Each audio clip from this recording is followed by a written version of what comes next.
અમદાવાદના સેટેલાઇટ વિસ્તારમાં આવેલી લોટસ સ્કૂલમાં આજે વાલીઓ તરફથી હોબાળો કરવામાં આવ્યો। સમજને લઈને વાલીઓ સ્કૂલ મેનેજમેન્ટની ઓફિસ તરફ ઘસી આવ્યા। શું છે સમગ્ર મામલો તે જાણવા અમારી ટીમે મેનેજમેન્ટ અને વાલીઓ સાથે વાત કરી। વાલીઓને એ પ્રોબ્લેમ છે કે ભાઈ ફી ભરી છે તો કે આ લોકો ડ્યુ ડેટ પછીનો પૈસા કેમ વધારે લઈ રહ્યા છે। તો એ તો ઓફકોર્સ એ છે કે તમને ડ્યુ ડેટ આપેલી હોય તો તમારે એ પ્રમાણે પૈસા ભરવા પડે, અધરવાઇઝ એના પછી છે ડ્યુ ડેટ પછી છે પૈસા ભરવાનું પ્રોબ્લેમ। અને વાલીઓને એ પ્રોબ્લેમ છે કે ભાઈ અહીંયા દોઢ વાગ્યા સુધી છોકરાઓ ભણે છે તો એ ટીચર્સોનો અફોર્ડ છે કે ભણાવવાનું, એના પછી જે રિઝલ્ટ મળવું જોઈએ એ છોકરા ઉપર ડિપેન્ડ હોય છે કે ઘરે જઈને એનું રિવિઝન કરવું કે ના કરવું એ બધું એના ઉપર આધાર હોય છે। અને ફી છોકરાઓ ભણ્યા પછી એમને રિઝલ્ટ બી એ લોકો કહે છે કે એમને ઓછા આવ્યા છે, તો હવે ઓફકોર્સ ટીચરો રિઝલ્ટ કાઢશે અને એના પણ એમને જે પ્રોબ્લેમ આવશે તો છોકરાઓને એ લોકો કહી તો શકશે કે ભાઈ તમારું રિઝલ્ટ આટલું છે તો તમે વધારે મહેનત કરો। તો એમાં કંઈ વાલીઓ કે આટલું બધું મોટું હોબાળો કરવાની કોઈ જરૂર નથી કે બીજા વાલીઓનું કહેવું છે કે ફી જે લેટ ફી છે એનું ચાર્જ કરવામાં એ તો બધી સ્કૂલમાં છે, આ એક સ્કૂલમાં નથી, બધી સ્કૂલમાં છે, ડે વાઇઝ હોય છે બધું।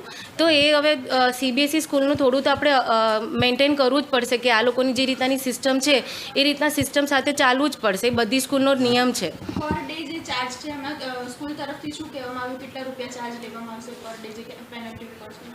પર ડેમાં પેનલ્ટી તો કેટલી હમણાં 60 રૂપીસ કહે છે, પણ આ તો 30 રૂપીસ કહે છે પર ડેમાં। 30 રૂપીસ આ સ્કૂલમાં 30 છે, બીજી સ્કૂલમાં તો કેટલા બધા 100 રૂપીસ હોય છે। પણ તમે સ્કૂલના છોકરા ઉપર ધ્યાન આપો, ફી ભરી છે કે નથી એના ઉપર તમે ધ્યાન આપો ને, પણ એ તો ધ્યાન આપતા નથી ને પછી પેરેન્ટ્સ આવીને છોકરાઓને શીખવાડે છે કે તમે સ્કૂલમાં આવું કહેજો તેવું કહેજો, અપશબ્દ બોલાવશે છોકરાઓ જોડે, ટીચર જો ડિસિપ્લિનમાં બી નથી છોકરાઓ કે સ્કૂલમાં કેવી રીતે રહેવું, કેવું વર્તન કરવું એ બી સ્કૂલના નથી છોકરાઓ માટે। પછી ટીચર્સો તો કંઈ કરવાના નથી અને ટીચરો તો શીખવાડી જ રહ્યા છે કે આવી રીતનાનું વર્ણન કરી રહ્યા છે। ટીચર્સોનું બી બોલવાનું છે કે કેટલા બધા છોકરાઓને એ લોકોએ પકડ્યા છે, ફોન સાથે પકડ્યા છે, બધું અલગ અલગ એ લોકોની પાસે બી ઘણી બધી માહિતી છે જ, પણ એ લોકો પેરેન્ટ્સને નથી કહેતા કે જ્યાં સુધી છોકરાઓ એમનાથી સુધરી જતા હોય તો સારું છે, પણ જો પછી ના સુધરે એના પછી એ લોકો આગળ કહેશે વાલીઓને, અને વાલીઓને કહેવા પછી પણ વાલીઓ પછી આવીને ટીચરોને એવું કહે કે તમે છો, તમારાથી આવું છે, તો પછી એ તો ટીચર્સો માટે તો બેડ જ છે કે ભાઈ અમે પેરેન્ટ્સને કહી રહ્યા છે કે ભાઈ તમારા છોકરાનું આ પ્રોબ્લેમ છે અને એ લોકો સમજી નથી શકતા, તો પછી બધું પેરેન્ટ્સે જોવું પડે કે ભાઈ આપણા છોકરાઓને કેટલા ટાઈમ ભણાવવાનું, શું કરવાનું, શું રિવિઝન લેવાનું, અને ઘરે બેસીને આટલું એ કરી જ ના શકતા હોય તો પછી રિઝલ્ટ તો મળવાનું જ નથી। 1:30 વાગ્યા પછી તો ટીચર્સોનું હોય, એના પછી તો વાલીઓને જ બધું જોવાનું હોય કે કેટલું ભણાવવાનું ને શું કરવાનું। આજે પીટીએમ હતી સ્કૂલમાં, એટલે અમારું સ્કૂલ સીબીએસઈમાં કન્વર્ટ થઈ ગયું છે। અમે એજ્યુકેશન ઇન્ડિયા જોડે ટાઈપ કર્યું છે સ્કૂલના એકેડમિક અપગ્રેડેશન માટે, અને સીબીએસઈના અનુસંગે અમુક ફીસ હોય છે। 3 વર્ષ અમારા એફઆરસીના કમ્પ્લીટ થઈ ગયા છે, આવતા વર્ષે નવી ફાઇલ મૂકવાની છે, તો અમે જે એફઆરસીમાં ફાઇલ મૂકી હતી એની જાણ અમે વાલીઓને કરી હતી કે અમે આ વર્ષે આટલું ફીસ પ્રપોઝ કરી છે, જે આપ લોકોને ધ્યાન દોર્યું હતું। એ લોકોને એવું છે કે આટલી ફીસ અમે કરી નાખી છે, તો એ લોકો એની જોડે સંમત નહોતા। અમે એમને કન્વિન્સ કર્યા છે કે એટલે જાણ કરી છે કે આ પૈસા વધ્યા નથી, જે એફઆરસીનો ઓર્ડર આવશે એ પ્રમાણે તમારાથી લેવામાં આવશે।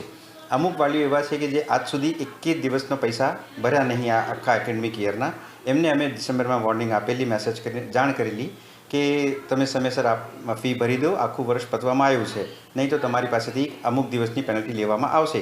પણ એ લોકોએ એવું કે તમે અમારી જોડે પેનલ્ટી લેવો જ કેમ છો, તો ફી વગર સ્કૂલ ચાલે એવું જનરલી હોતું નથી। તો અમારી ઈચ્છા પેનલ્ટી લેવાની નથી, અમે તો એવું ઈચ્છીએ કે આ સમયસર આવે અને એમની ફી ભરી દે, જેથી બધું કમ્ફર્ટેબલ રહે। અમુક વાલીઓને મેં જાણ કરી કે તમારે જે એકેડમિક્સ છે છોકરાઓનું એ બહુ નબળું છે, તો તમે અમારી પાસે આવીને એની જોડે ચર્ચા કરો, આપણે બંને મળીને એનું કોઈ સોલ્યુશન કાઢીએ કે કઈ રીતે આનું એકેડમિક્સ સુધરી શકે। તો એ લોકો એને નેગેટિવ એમ લે છે કે અમે એમને કહીએ કે અમે છોકરાઓને ફેલ કરવાના, તો ફેલ કરવાનું કોઈ સિસ્ટમે નથી, કોઈ દાનતે નથી। અમે એકલું એમને ઇમ્પ્રુવમેન્ટ માટેની વાત કરીએ, અને અમુક એવા હોય જે આ વસ્તુને રોંગ સાઈડ લઈ જવા માંગે છે, તો એ લોકો રોંગ સાઈડ લેવા જવા માંગતા હતા।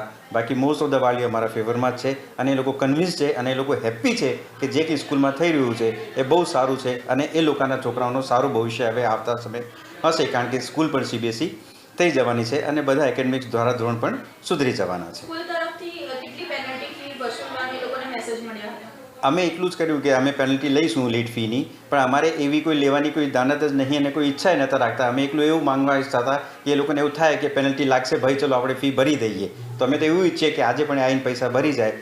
ફી અમે કોઈને જોડે પેનલ્ટીની કોઈ પ્રેશર કરતા નહીં કે કોઈ ઉઘરાણીઓ કરતા નથી અને કોઈને જોડે લીધી નથી હજી સુધી.